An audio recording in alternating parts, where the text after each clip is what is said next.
সংসার সংসার চ্যানেলে স্বাগত। আজকেও আমরা সারদা মায়ের গল্পই করব। তাকে প্রণাম জানিয়ে আমার কথা শুরু করছি।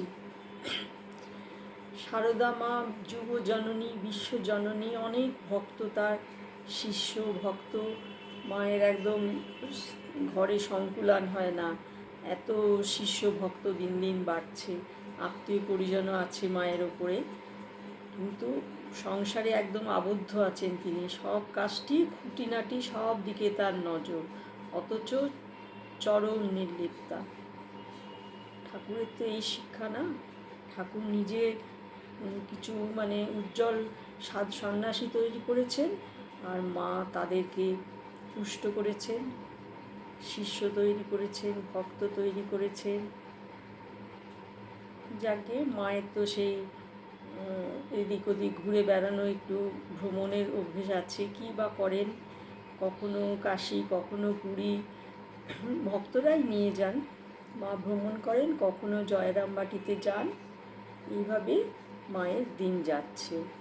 এদিকে মা যখন কলকাতায় আসেন, তখন মা একা তো আসেন না, মায়ের সঙ্গে তার আত্মীয় পরিজন সব আসেন।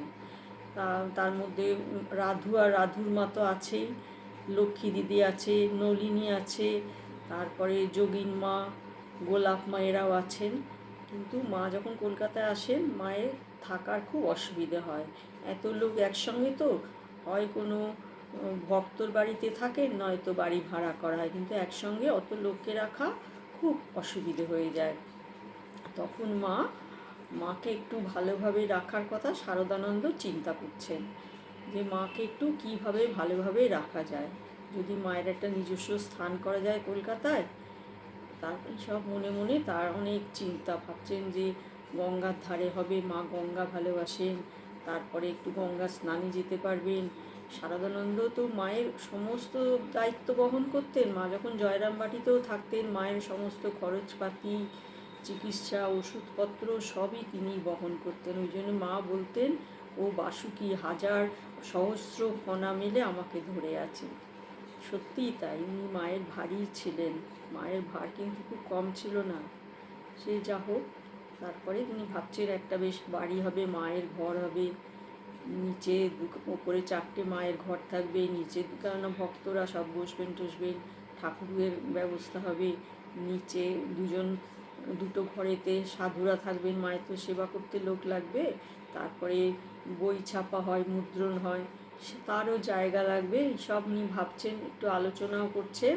তখন একজন ব্যবসায়ী ভক্ত, তার মন খুব ভালো, তিনি খড়ের ব্যবসা করতেন, তার নাম খোড়ো কেদার দাস, খড়ের ব্যবসা করতেন। তিনি 3.5 কাঠা জমি দিলেন।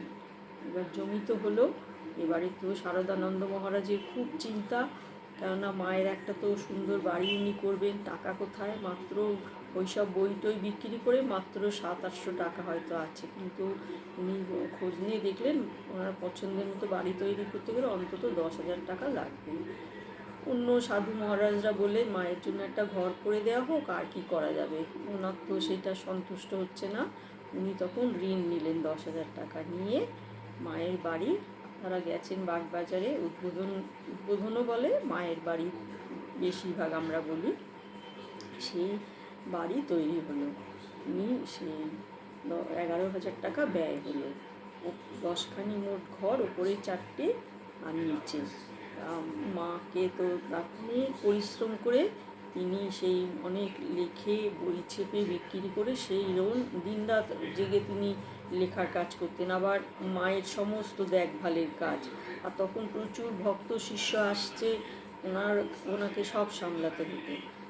যাক, তারপরে মায়ের বাড়ি হলো, মাকে সেখানে স্থাপনা করে তার একদম মনোবাসনা পূর্ণ হলো। মাও এখানে এসে ঠাকুরকে প্রতিষ্ঠা করলেন।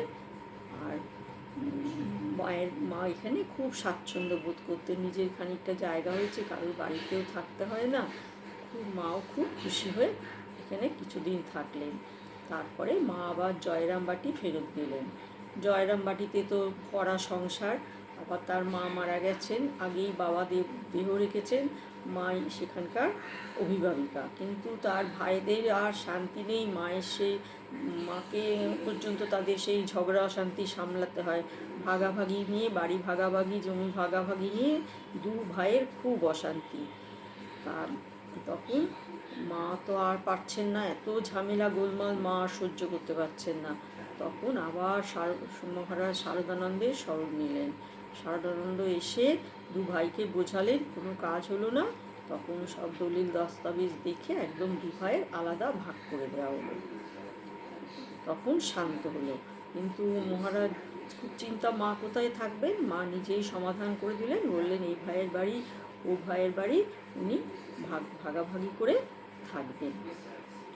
এইভাবে চলছে। কিন্তু মায়ের এত ভক্ত বেড়ে গেছে, আর তারপরে এত দূর, তো তখন তো এত যাতায়াত সহজ ছিল না। ভক্তদের ইচ্ছে থাকলেও যেতে পারে না, অনেক পয়সা খরচ হয়, শিষ্যরাও ঠিকঠাক যেতে পারে না, আর মায়ের সঙ্গে তো যোগাযোগ রাখতে হবে। তাও প্রচুর ভক্ত সমাগম হচ্ছে।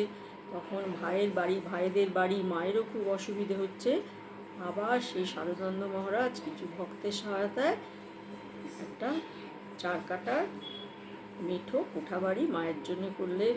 আবার ভক্তদের জন্য একটা বৈঠকখানা করলেন।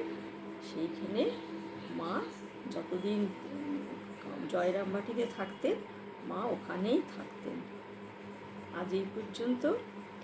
মায়ের কথা বলি। মনেতেই সব, মনেতেই শুদ্ধ, মনেতেই অশুদ্ধ। মানুষের নিজের মনটি আগে দোষ করে, তবে সে পরের দোষ দেখে। পরের দোষ দেখলে কার কি হয়, নিজেরই ক্ষতি। আমার এটি ছেলেবেলা থেকে অভ্যেস ছিল, কারুর দোষ দেখতে পারতাম না। ওটি শিখি নাই, ক্ষমারূপ তপস্যা।